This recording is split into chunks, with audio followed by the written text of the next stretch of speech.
अस्सलाम वालेकुम नाज़रीन, मैं हाँ तुहाडा होस्ट नईम शाह और तुसां वेख रहे हो रचनावी TV 1।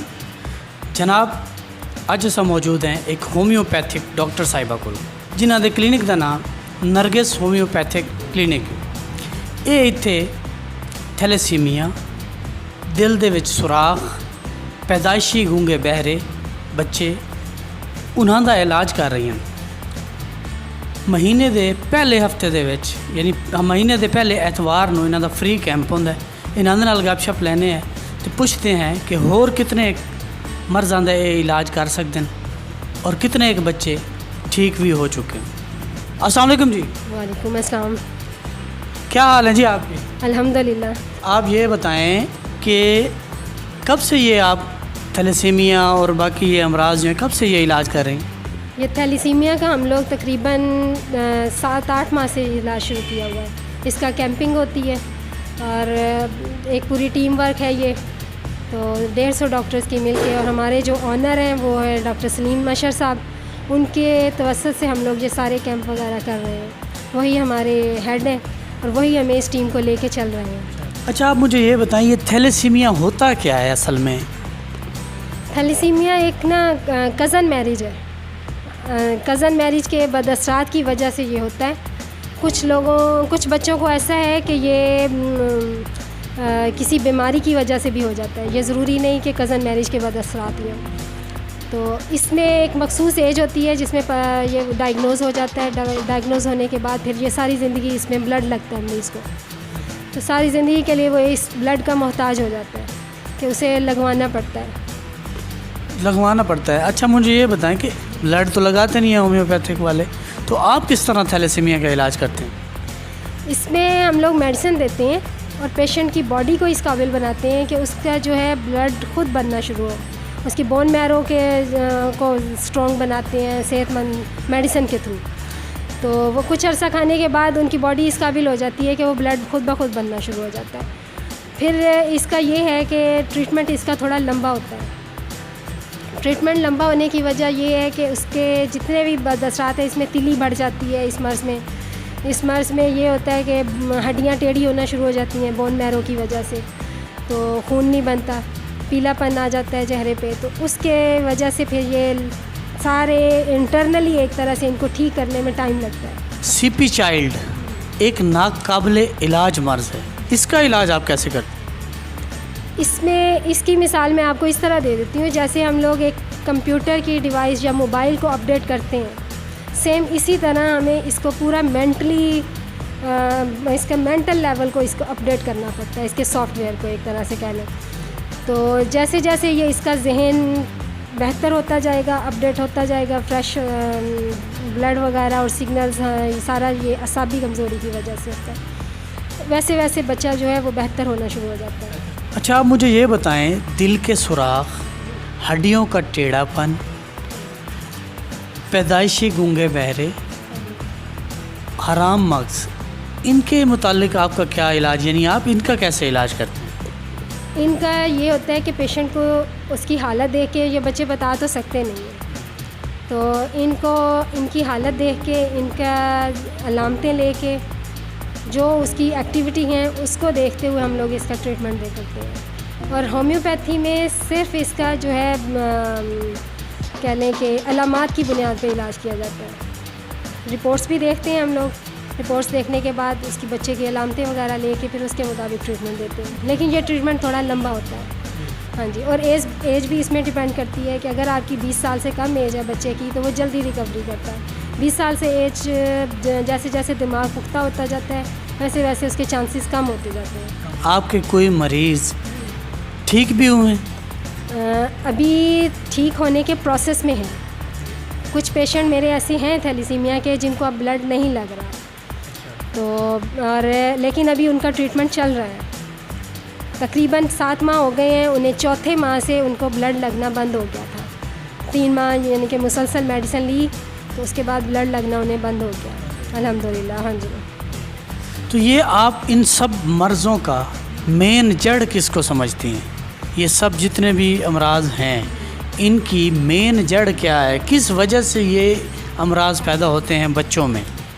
ये ज़्यादातर होता है कज़न मैरिज के बाद असरात है। मेन इसकी जो कॉज है वो कज़न मैरिज के बाद असरात हैं, उसके बाद आगे जो है वो पैथोलॉजिकल तब्दीलियाँ आ जाती हैं। हाँ जी। यानी आप इन सब बीमारियों का मेन जो जड़ है वो कज़न मैरिज समझती हैं। भाई कज़न मैरिज, जो कज़न आपस में मैरिज कर लेते हैं, शादी कर लेते हैं, उनके जो बच्चे पैदा होते हैं वो उनमें जो है ना ये बीमारियां ऑटोमेटिकली कन्वर्ट हो जाती हैं, वो पैदा हो जाती हैं कज़न मैरिज में। इसमें ये है कि आजकल बहुत ज़्यादा टेस्ट आए हुए हैं। आप शादी से पहले अपने टेस्ट करवाएं, ख़ास तौर पे थैलीसीमिया में भी है कि अपना टेस्ट करवाएं, उसमें डायग्नोज जब हो जाए तो फिर आप उस बढ़ने से यानी कि अवॉइड करके जिसमें ये थैलीसीमिया के चांसेस नहीं है तो उस तरह फिर आप अपने यानी कि परहेज़ कर सकते हैं, बचा सकते हैं ख़ुद को इन अमराज को। बाकी इसमें मैं आपको एक ये भी बता दूं कि अब इस होम्योपैथी में प्रेग्नेंट औरतें जो है ना, जिनको अर्ली प्रेगनेंसी में ही डायग्नोज हो जाता है कि बच्चे इस तरह माजूर होने या थैलीसीमिया का मर्ज़ है, तो वो उन्हें अबॉर्ट करवाते हैं। तो इसकी भी हम लोग दवाई देते हैं कि बच्चा पेट में ही ठीक रहे, तंदुरुस्त रहे। तो वो पैदा जब हो तो उसे अबॉर्शन ना करवाना पड़े, इसको माँ को अबॉर्शन ना करवाना पड़े, लेकिन ये कि वो सेहतमंद पैदा होता है। हाँ जी। यानी उसका चाहे वो सीपी चाइल्ड के बच्चे हैं, चाहे वो थैलीसीमिया के बच्चे हैं, वो इंशाल्लाह नॉर्मल पैदा होते हैं। यानी आप उसका पैदा होने से पहले ही इलाज कर लेते हैं? होने से पहले इलाज हो जाता है। अच्छा, आप मुझे ये बताएं कि कज़न मैरिज आपने कहा कि इसका मेन जड़ है इन मर्ज़ों का। दोनों कज़न्स ठीक हैं, फिर भी उनको शादी करने के बाद बच्चों को अंदर बीमारियां पैदा होती हैं, तो क्या वजह क्या है इसकी वजह जेनेटिकली भी है। जीन्स में भी पीछे अगर हमारे जो जितने भी इस तरह के मर्ज़ हैं ये पीछे ट्रांसफ़र होते आ रहे हैं नस्ल दर नस्ल। कहीं ना कहीं वो पीछे अपने पेरेंट्स में या कह लें कि दादा परदादा में ये चीज़ें आती हैं, तो जिससे फिर आगे मर्ज़ जो है वो अपनी नई शक्ल इख्तियार करता चला जाता है। इसी तरह फिर ये चीज़ें भी सामने आती हैं, यानी साथ साथ ये भी चलती जाती हैं। लिहाजा आप ये पैगाम देना चाहते हैं कि कज़न आपस में मैरिज ना करें? कज़न मैरिज करें, ज़रूर करें, लेकिन वो थोड़ी टेस्ट वगैरह की अवेयरनेस है, अब पैथोलॉजिकल टेस्ट हैं वो करवाएं या फिर कज़न मैरिज से बच जाएं। जी, तो आप क्या पैगाम देना चाहते हैं लोगों को, हमारे जो सुनने वाले हैं इनको क्या पैगाम देना चाहते हैं? पैगाम ये है कि जैसे ही आपको बच्चे में कोई डिसेबिलिटी के नज़र आ रहे हैं साइन, तो आप फ़ौरन उसे डॉक्टर के पास लेके जाएं। और दूसरा, जो आपके इर्द गिर्द जहाँ भी ऐसे बच्चे पाए जाते हैं उन्हें आप स्पेशली पाकिस्तान होम्योपैथी के जो मेंबर हैं उनके पास इन्हें लेके आएँ ताकि वो जल्दी रिकवर हो। इसके अलावा और किसी के पास इसका इलाज नहीं है, चाहे वो होम्योपैथी क्यों ना हो।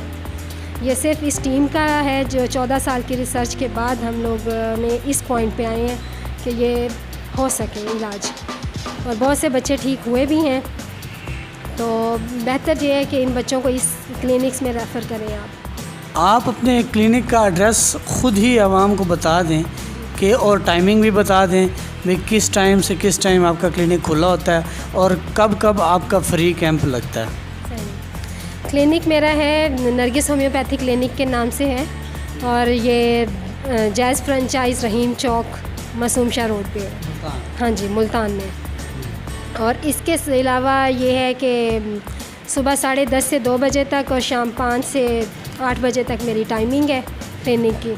इसके अलावा मैं हर माह के पहला इतवार संडे जो है उसको मैं कैंप करती हूँ।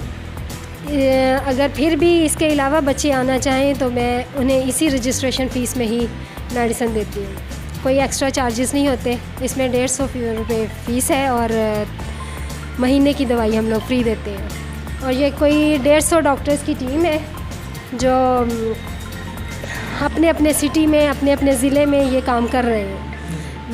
यानी कि हर एक का यही 150 रुपये फ़ीस पे वो महीने की दवाई देते हैं, पेशेंट्स देखते हैं वो अपने अपने शहरों में। अगर कोई किसी आउट ऑफ सिटी से है, मुल्तान से हट के, और वो मुझसे रेफरेंस लेना चाहता है तो मैं उन्हें रेफ़र कर सकती हूँ। हाँ जी, अपने ही टीम के डॉक्टर्स में। आप सिर्फ रजिस्ट्रेशन की फ़ीस लेती हैं जो कि 150 रुपया है, बाकी जो फीसेस, बाकी जो पूरे महीने की मेडिसिन है वो आप फ्री देती? जी बिल्कुल, रजिस्ट्रेशन फ़ीस हम लोग लेते हैं सिर्फ, बाकी महीने की जो दवाई है उसका ख़र्चा हम लोग खुद डॉक्टर्स अफोर्ड करते हैं। इसका ख़र्चा है तकरीबन 6 से 7 हज़ार रुपये ख़र्चा आता है इसका मंथली मेडिसिन का। लेकिन चूँकि हम लोगों ने हल्फ लिए हुए हैं कि हम लोगों ने ये मेडिसिन फ्री देनी है पेशेंट्स को, और एक तरह से खिदमत खल्क का सोच के हम लोग चले हैं, तो इसलिए फिर हम ये डॉक्टर्स जितने भी हैं ये अपने इसी पेमेंट में ही मेडिसिन देते हैं। तो जनाब ये हैं डॉक्टर नरगिस ਜਿਹੜੀਆਂ कि दस रही हैं कि थैलेसीमिया और बच्चों के जिहड़ी अमराज हैं वो पैदा होंदियां कज़न मैरिज की वजह तो करके। वैसे होर भी काफ़ी मामलात होंदे जिहदी वजह तो करके ये बीमारियां पैदा होंदी, लेकिन ज़्यादातर जिहड़ियां कि डॉक्टर की रिसर्च के मुताबिक कि एक कज़न मैरिज की वजह तो करके ही ये बीमारियां बच्चों के विच मुंतकिल होंदियां और बच्चे इस तरह के डिसेबल पैदा होंदे। इसे दे नाल ही अपने मेज़बान नईम शाह नूं देसो इजाज़त, अपना रखसो ढेर सारा ख्याल, अपने इस चैनल का भी। अल्लाह हाफिज़।